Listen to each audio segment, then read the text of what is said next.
Hamas murdered children in front of their parents and parents in front of their children. I was deeply saddened and outraged by the explosion at the hospital in Gaza yesterday. And based on what I've seen, it appears as though it was done by the other team, not you.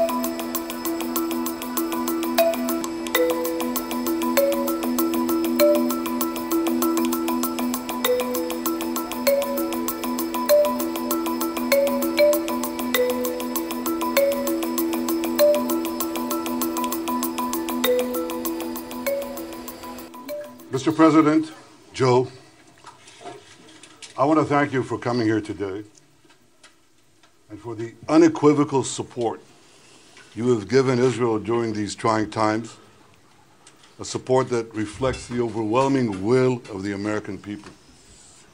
I've seen your support every day in the depth and breadth of cooperation that we have had since the beginning of this war, a level of cooperation that is truly unprecedented in the history of the great alliance between our two nations. We see that support in your steadfast commitment to provide Israel with the tools we need to defend ourselves.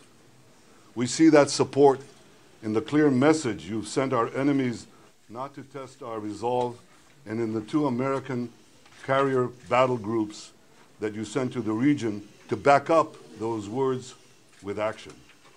But above all, Mr. President, the world sees that support in the moral clarity that you have demonstrated from the moment Israel was attacked. You've rightly drawn a clear line between the forces of civilization and the forces of barbarism. You described what Hamas did as sheer evil. It is exactly that. Hamas murdered children in front of their parents and parents in front of their children. They burnt people alive. They raped and murdered women. They beheaded soldiers. They searched for the secret hiding places where parents hid their children. And just imagine, Mr. President, the fear and the panic of those little children in their last moments as the monsters found out their hiding places. Hamas kidnapped women, children, elderly, Holocaust survivors. I know you share our outrage on this, and I know you share our determination to bring these people back. On October 7th, Hamas murdered 1,400 Israelis, maybe more. This is in a country of fewer than 10 million people. This would be equivalent to over 50,000 Americans murdered in a single day. That's 29 11s. That is why October 7th is another day that will live in infamy.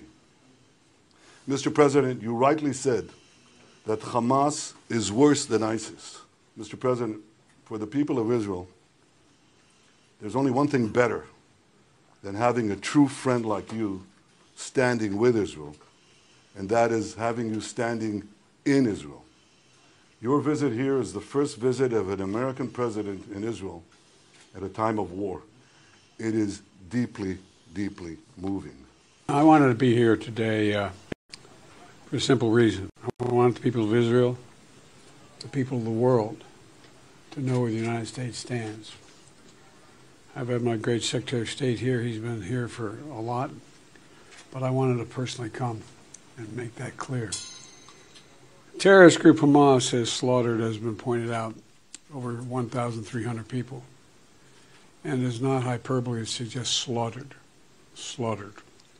and including 31 Americans as part of that.